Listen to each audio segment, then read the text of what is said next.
The first time Mr. Whittaker locked the door and said, "You're free to leave anytime, but think about the consequences," I realized I wasn't living in a home, I was living in a prison. That memory still lives in my chest like a bruise. The handle clicking, his voice calm but edged with threat, my heart pounding as I pretended to nod along. That was 3 years ago. Last month, at age 21, I finally changed my name legally back to Elena Ramirez. The Whittakers had taken me in when I was 4. They told me I was a lucky foster placement, a wealthy couple in Connecticut, no children of their own, who wanted to give an abandoned little girl stability. While other kids bounced between homes, I had luxury, ballet lessons, summers in Cape Cod, a private school where the tuition alone could have bought a house. But they never adopted me. Mrs. Whittaker always said adoption paperwork was messy and unnecessary, that our arrangement was perfect just the way it was. As a child, I believed her. I believed everything. It wasn't until middle school that the rules began changing. At the start of 7th grade, they pulled me from my prep school without warning. "Public schools are full of bad influences," Mrs. Whittaker said with a tight smile. From then on, every class came to me. Math tutors in the dining room, history lessons in the library, science experiments in the basement. Even doctors weren't real doctors. There was Dr. Keene, who gave me checkups in the guest room. And Aunt Lydia, who handled dental work in the study with equipment she wheeled in from her car. They were always paid in cash. No bills, no records. And through it all, they called me Lucy. I remember hearing that name echo down the long hallways of the house. Lucy for dinner. Lucy for piano practice. Lucy, Lucy, Lucy. And yet, every time they said it, a little voice inside me whispered, "That's not who I am." When I turned 18, they made an offer that sounded like love. "We'll pay for your entire college education," Mrs. Whittaker said, her eyes glassy with tears. "We want you here. You're our family." And I accepted. Where else was I supposed to go? They'd cut me off from everyone by then. Friends were dismissed as corrupting. My internet was monitored. My phone checked weekly. At the time, I told myself it was normal protective parenting. But by my junior year of college, the cracks had begun to show. For an English assignment about overcoming adversity, I wrote that I wanted to research my birth parents, to understand why they gave me up. That's when Mrs. Whittaker's coffee mug shattered against the marble floor. She hissed through her teeth, "They're dead. Both of them overdosed. We saved you from that life." I froze. My memory whispered otherwise. I remembered being 4 years old, not 3. I remembered yellow walls with dinosaur stickers. A woman humming while braiding my hair. But before I could say any of it, Mr. Whittaker cut me off. "Trauma distorts memory," he said smoothly, like a teacher correcting a mistake. "Your case file is sealed to protect you from those monsters." When I asked to see paperwork, he stood up slowly, blocking the light from the window. His voice dropped into something colder. "If you want to chase fantasies, Elena," he said, slipping my real name like a knife across the table, "remember, we don't have to fund your college. You're 20 now. We've done our part." I dropped it. I didn't dare push further. But the memories wouldn't stop coming. Flashbulbs of childhood, my small hand clutching a stuffed elephant, someone calling me Meja, the smell of campfire smoke. Every time I mentioned these flashes, Mrs. Whittaker insisted they were trauma-induced fantasies. Her hands trembled so hard I thought the mug would slip again. And then, the twist that cracked everything open. A friend I'd met online suggested we both take ancestry DNA tests. "Just for fun," she said. I scraped together tutoring money and had the kit mailed to her address so the Whittakers wouldn't know. 6 weeks later, I got the email that made my knees buckle. I had a half-sister match. Her name was Isabella, and her message began. "Elena, is it really you? We've been searching for you for 17 years. She sent me age progression photos that matched my face exactly. She called me by my birth name, the one I hadn't heard in years. She said Mom and Dad never stopped looking after I vanished from a campground when I was 3 years old. And suddenly the fog lifted. The woman braiding my hair wasn't a fantasy. She was my mother. The stuffed elephant? Its name had been Lucy. They hadn't called me Lucy because it was my name. They'd called me Lucy because it was the toy I refused to sleep without. When I video called my real parents from my friend's house, their sobs filled the screen. My mother whispered, "M.I. Nina, M.I. Vida, I knew you were alive." My father kept pressing his hand to the camera like he could reach me. They told me everything. That night in Rockvale National Park, they were packing the car after a weekend camping trip. They turned around, and I was gone. Rangers found my shoe by the river and assumed I'd been swept away. Case closed. But my parents never believed it. For 17 years, they searched. And here I was, not a foster child. Not an orphan. But a stolen daughter hidden behind cash-only doctors, painted shut windows, and a fabricated identity. The Whitakers hadn't saved me. They had stolen me. But that wasn't the worst of it. Not even close. Because when I confronted them with the truth, they didn't deny it. They simply told me to pack my things. And then Mr. Whitaker locked the door. The night I told the Whitakers I knew the truth, Mrs. Whitaker's face went white as porcelain. "I remember Rockvale," I said, my voice shaking. "I remember the campsite. I know about Isabella. About Mom. About Dad. My real parents." Her hands trembled so hard she almost dropped the wine glass. Mr. Whitaker didn't flinch. He just leaned back in his chair, folding his arms across his chest, watching me like I was a stranger breaking into his house. "You're confused," he said finally. "Calm. Too calm. These people online have filled your head with lies. You're tired. Emotional. You'll see reason in the morning." "No," I snapped. "My name isn't Lucy. It never was. It's Elena. Elena Ramirez." Mrs. Whitaker gasped like the name itself cut her open. She pressed a hand to her mouth and turned to him, desperate for him to say something that would fix this. But he didn't. Instead, Mr. Whitaker rose slowly, deliberately. His shadow stretched across the dining room wall. He walked to the doorway and closed it with a soft click that sounded like thunder in my ears. "You need to pack your things," he said. "Tonight." Mrs. Whitaker's voice cracked. "Darling, don't." But he shot her a look. The kind of look that said she'd better fall in line. My stomach flipped. "Fine," I said, trying to sound braver than I felt. "I'll go." I ran to my room, dragging my old duffel bag out of the closet, the same one they'd given me for those glossy summer trips to Cape Cod. My hand shook as I shoved clothes into it. Jeans, hoodies, my laptop. Every sound felt magnified, the hangers clacking, the zipper catching. And then I realized they were standing in the doorway. Watching me. Mrs. Whitaker sat down right on my bed, crushing the pile of shirts I'd been folding. She reached for my hand. "We gave you everything," she whispered. "Private schools, doctors, tutors, safety. We loved you like our own. How can you throw that away for strangers?" Her grip on my wrist was stronger than I expected. Almost bruising. I jerked back, heart hammering. Because they're not strangers. They're my family. Her eyes filled with tears, but I couldn't tell if they were real. Behind her, Mr. Whitaker stepped inside, closing the door fully this time. He leaned against my dresser, arms crossed, blocking the only exit.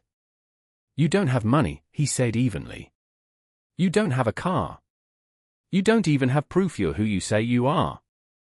The Ramirezes can't help you. Without us, you'll end up homeless. Think about that." I yanked more clothes from the closet, ignoring him. "Sit down," he ordered. I didn't. My phone buzzed in my pocket. "A message from Isabella, we're ready whenever you are." Mom and Dad can't wait to see you. It was their address. Only 2 states away. My chest tightened with hope. But Mr. Whitaker saw me glance down. "Give me the phone," he said, holding out his hand. I clutched it tighter. "No." He smiled, slow, patronizing. "It's for your own good. These people are manipulating you. You need space from them." Mrs. Whitaker stood, stepping closer, her voice soft and syrupy. "Elena, sweetheart, please. We know you're confused. They abandoned you once already. What if they do it again? At least with us, you know you're safe." Her hand reached toward my face. I flinched back. That's when I realized they weren't going to let me leave. Not tonight. Maybe not ever. So I pretended to calm down. "You're right," I whispered. "Maybe I am too emotional. Maybe I should sleep on it." Mrs. Whitaker's shoulders sagged with relief. "Yes," she said quickly. "We'll talk in the morning. Everything will make sense after a good night's rest." "Hand me the phone," Mr. Whitaker added. I hesitated, then slipped it under my pillow when he wasn't looking. "I'll give it to you after I sleep," I lied. He stared at me for a long moment. Then nodded. "Fine. But leave your door unlocked. We need to trust each other." I forced a smile and crawled into bed. A few minutes later, Mrs. Whitaker returned with a steaming mug. "Chamomile tea," she said gently. "It'll help you relax." The smell hit me instantly. That same bitter herbal scent they'd used years ago when I couldn't sleep. I pretended to sip. The liquid burned my lips just enough to make my eyes water. "Thank you," I murmured, yawning exaggeratedly. She smiled. "Sweet girl. Everything will be better in the morning." Mr. Whitaker stationed himself in the hallway, his footsteps creaking just outside my door. I lay under the covers, fully dressed beneath my pajamas, heart racing. My phone glowed faintly under the pillow. I texted Isabella with trembling hands, "They won't let me leave. I need a plan." By midnight, I heard his heavy steps retreat down the hall. Slowly, silently, I slid out of bed. My ankle twinged as I crouched by the window. They'd painted it shut years ago, but I'd noticed a crack in the frame. I grabbed my desk lamp and started chipping away at the paint. My hands cramped. Sweat trickled down my neck. Every creak of the house made me freeze. Finally, with a groan, the window inched open. A rush of night air hit my face. The alarm didn't sound. They must have disabled it long ago, to make sure I never knew it existed. I tossed my bag out first, praying it wouldn't rip open when it hit the ground. Then I squeezed through, my ribs scraping against the wood, my breath coming in shallow gasps. The drop was higher than I thought. I hit the ground hard, pain shooting up my ankle. But I forced myself to stand. To run. Behind me, a motion light clicked on. Mr. Whitaker's voice bellowed through the night. "Lucy! Stop right there." And in that moment, limping into the dark street, I knew this wasn't over. Not even close. The Uber driver looked nervous as I slammed the door behind me. "Mr. Whitaker" was pounding on the window, Mrs. Whitaker begging the man not to listen. "Please," I whispered, clutching my phone. "Drive. Just drive." He hesitated for a second, then hit the gas. Through the rear window, I saw them shrinking in the distance. Mrs. Whitaker collapsed onto the curb like the world had ended. Mr. Whitaker had his phone out, probably calling their army of friends, the cash-paid doctors, the tutors, the ones who helped cover their lies for years. I pressed my forehead against the cool glass and told myself I was free. But deep down, I knew better. At the bus station, I bought a ticket with the wrinkled cash I'd saved from tutoring. 2 states away. Just far enough to make me feel like maybe I could reach my real family. I limped onto the bus, my ankle throbbing. The seat smelled like cigarette smoke and cheap coffee. I picked one in the back corner and sank into it, clutching my duffel bag like a lifeline. The bus rumbled to life, headlights cutting through the darkness. Every mile we drove felt like another chain snapping. Until I noticed the woman. She was sitting across the aisle, middle-aged, brown hair pulled into a tight bun. At first I thought she was just another traveler. But then I caught her looking at me. Not once. Not twice. Over and over. Each time our eyes met, she glanced away quickly. Too quickly. My skin prickled. I turned toward the window, pretending to sleep. But every stop, every lurch of the bus, I felt her gaze on me. At the first rest stop, I went inside to buy water and bandages for my scraped hands. When I came out, she was hovering by the door of the bus, checking her phone, scanning the parking lot. Waiting. For me. I ducked around the far side of the bus and slipped back in before she noticed. My heart was pounding so hard I thought I might throw up. As soon as we were moving again, my phone vibrated. Unknown number. Against my better judgment, I answered. Elena, a calm, professional voice said. It's Dr. Keene. The Whitakers are worried about you. I'm concerned you're having a breakdown. I can meet you at the next stop. Help you sort through these delusions. I hung up so fast I nearly dropped the phone. They were tracking me. Somehow, they knew exactly where I was. My mind spun back to a memory I hadn't thought about in years. I was 8 years old, curled up in bed with the flu. Mrs. Whitaker stroked my hair, whispering how she'd always keep me safe. Then Mr. Whitaker came in holding my favorite stuffed elephant. Lucy, he said softly, tucking it under the blanket with me. Lucy keeps secrets, doesn't she? I remember nodding, dizzy with fever, believing him completely. Now, on that bus, my stomach turned. They'd built 17 years of lies around that toy, around me. And they weren't going to let me go. The woman across the aisle had her phone out now, thumbs moving rapidly. Our eyes met again. This time she didn't look away. She mouthed something. Lucy. Not Elena. Lucy. My blood ran cold. At the next major stop, I stayed in my seat while everyone else shuffled off for food or the bathroom. The woman hesitated, then followed them. Through the window, I saw her step to the side, pull out her phone, and make a frantic call. This was my chance. I grabbed my bag and slipped off the bus in the opposite direction, ducking through the terminal's back exit. The afternoon sun hit me like a slap. I had no idea what city I was in.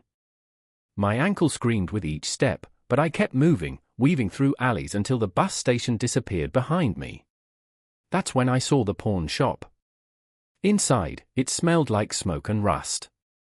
I slid the gold bracelet Mrs. Whitaker had given me for my 18th birthday across the counter.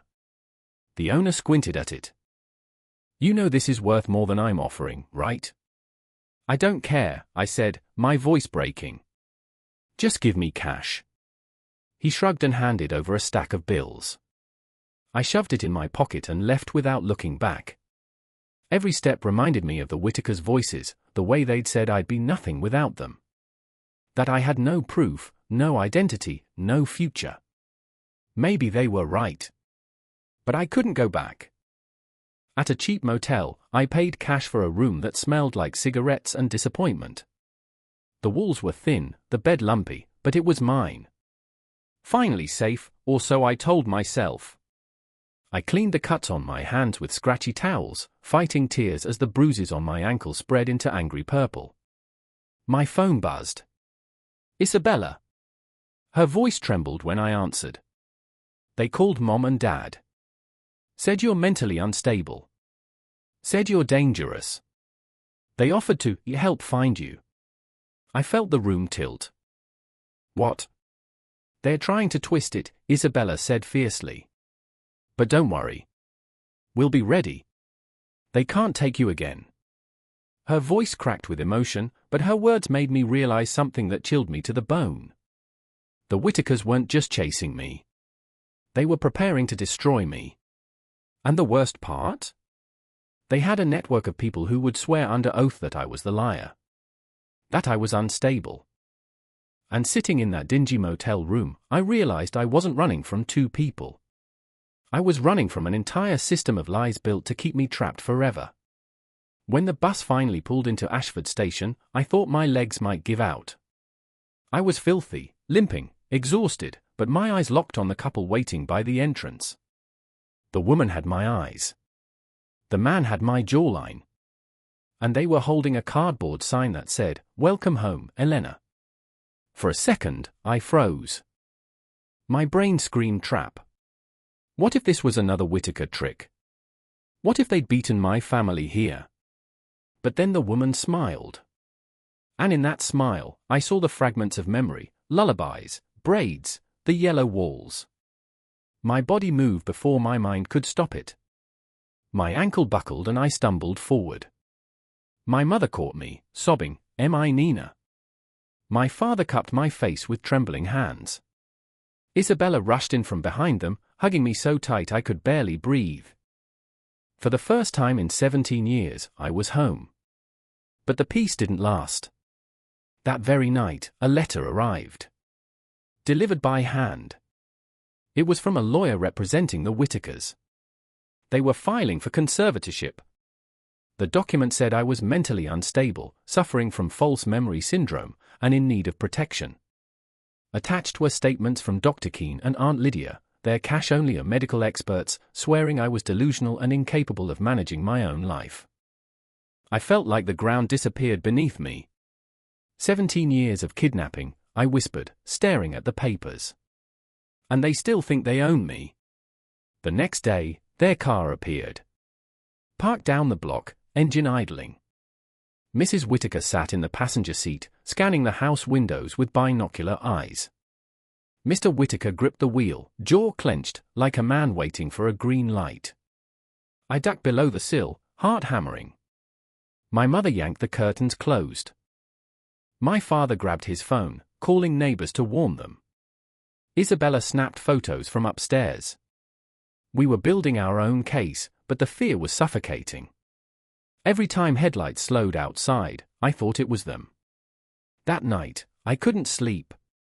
I wandered into the kitchen at 3 a.m. and found my mother already there, stirring hot chocolate like she'd been waiting for me. She didn't push for words. Just slid a mug across the table. Finally, I whispered, "What if they win? What if they take me back?" Her eyes darkened. "They can't win. Because you're not theirs. And this time, we fight." The conviction in her voice scared me more than comforted me. 2 days later, Dr. Keene himself showed up at the house. He wore his usual calm, professional smile. "I'm here out of concern," he said to my father. "Elena's in crisis. The Whittakers just want to make sure she's safe." My father blocked the doorway, his hand braced against the frame. "She is safe. With her real family. Leave." For a split second, the mask slipped. The doctor's eyes went cold, flat. Then he smiled again, adjusting his tie. "You're making a mistake," he said softly. And then he walked away. I realized then, he wasn't just a family friend. He was part of it. A willing accomplice in keeping me trapped. And if he was willing to lie for them, how many others were? That night, we held a family meeting around the dining room table. My mother spread out the old police reports, missing child posters, age progression sketches. Isabella pulled up the DNA results on her laptop. "This is enough for any rational person," she said. "But not for them. They'll spin it, twist it, bury it under lies." My father slammed his fist on the table. "Then we confront them. Face to face. They need to see they can't scare her anymore." My stomach turned. Part of me wanted it to stand in front of them, to say out loud what they'd stolen. But another part of me was terrified. Because people like the Whittakers didn't just let go. And then came the breaking point. The Whittakers showed up with a police officer.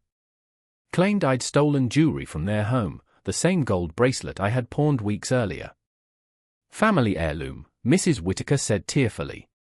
She took it when she ran away. But I had the pawn shop receipt.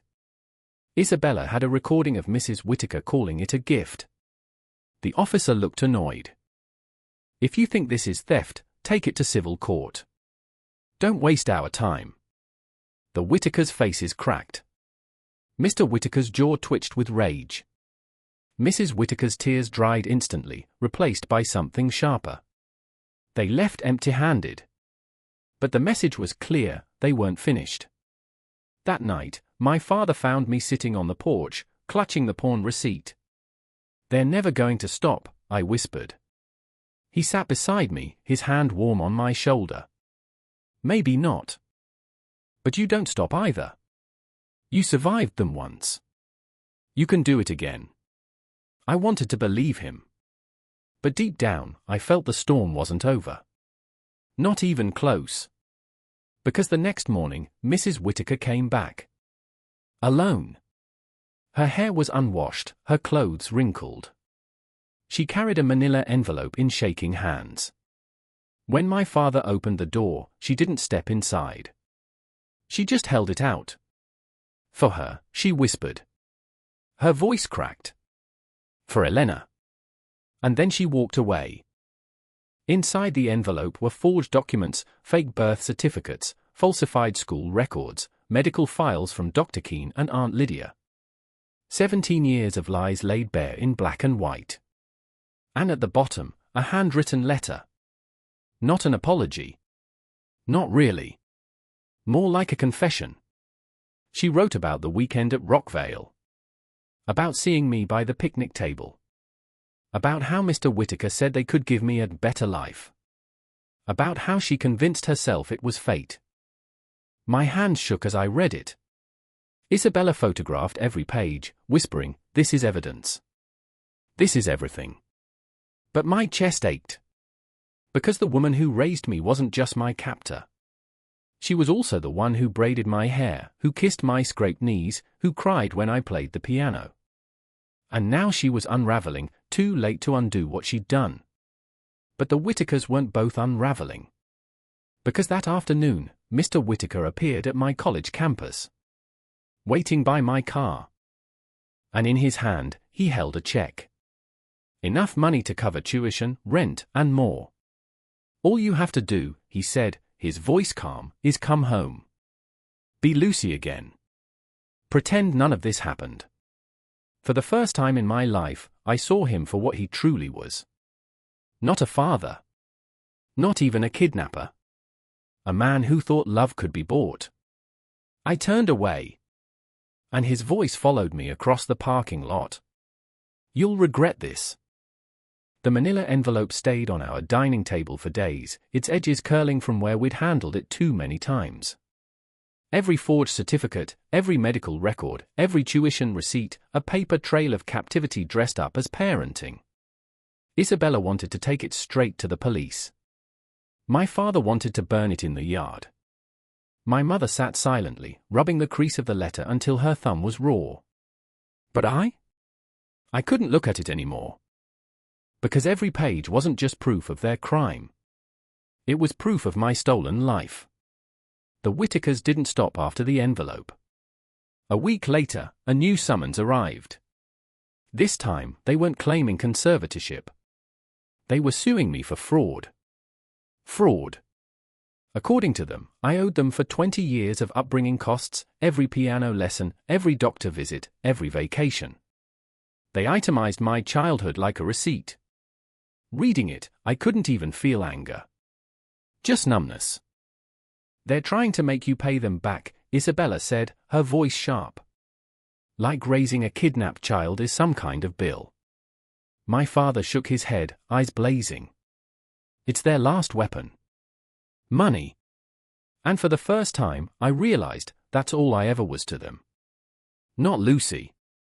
Not a daughter. Just property they thought they'd bought. 2 weeks later, we got word that Dr. Keene had lost his medical license. Someone had reported irregularities in his practice, cash-only patients, no records, false reports. Aunt Lydia closed her dental practice overnight, citing early retirement. The network that had propped up the Whitakers was crumbling. But the damage inside me didn't vanish with their downfall. I flinched at slamming doors. I double-checked locks 3 times before sleeping. Some nights, I woke gasping, sure I was back in that painted-shut room. And sometimes, without meaning to, I still answered to Lucy. My therapist told me healing wasn't linear. Some days would feel like victories, others like collapses. But slowly, with my family's patience, I began reclaiming myself. I opened a bank account under Elena Ramirez. Got a new ID. Registered for classes again, this time at the community college under my real name. Each little act felt like carving out a corner of my life the Whitakers could never touch. One day, while cleaning my closet, I found the stuffed elephant. Lucy. The toy that had carried the truth all along. I sat on the bed holding it, tears streaming down my face. Then I handed it to my little cousin. It belongs with someone who can love it freely, I told her. And just like that, the name Lucy lost its chains. The last time I saw the Whitakers was by accident. I was at the grocery store with my mom, learning her cooking routines, comparing brands she'd used since before I was born. They were in the cereal aisle. Mrs. Whitaker saw me first. Her face crumpled like paper. Mr. Whitaker grabbed her arm, steering her away. I felt nothing. Not anger. Not pity. Nothing. They left their cart full of groceries behind, fleeing like fugitives. My mom squeezed my hand gently. Mija, she whispered. They can't touch you anymore. And she was right. For the first time, I believed it. That winter, I legally changed my name. Elena Sofia Ramirez. The judge's gavel was just a tap on wood, but to me it sounded like thunder, sealing a new life into law. I walked out of that courtroom lighter. Not free of scars. But free of them. Months passed. Isabella got engaged, asked me to be her maid of honor. My parents taught me family recipes, old songs in Spanish I was relearning syllable by syllable. I drove aimlessly some days, windows down, music blasting, just because I could. The Whitakers faded like ghosts. Their house went up for sale. Their name slipped from the community grapevine. Their empire of lies was gone. And I was still here. Sometimes, though, I catch myself wondering. What if they hadn't picked me at that campground? What if they'd chosen another child, one whose face could blend into their story? How many other Lucys are still out there, living lives that aren't theirs? That thought keeps me awake at night. Because I got out. But not everyone does. One evening, while helping my dad fix his old truck, I caught him watching me, tears shining in his eyes. What? I asked, wiping grease from my fingers. He shook his head softly. I just never thought I'd get this. Teaching my daughter how to change an oil filter. For a second, I felt the weight of all we'd lost. Birthdays. First days of school. 17 Christmas mornings. All stolen. But then he smiled, and I realized we still had tomorrow. And that was enough. I burned the last of the Whitakers' papers in the backyard. Watched the smoke curl into the night sky. Lucy Whitaker vanished into the flames. Only Elena Ramirez remained. The Whitakers stole 17 years of my life, but they couldn't steal the rest. Because this time, I get to write my own story.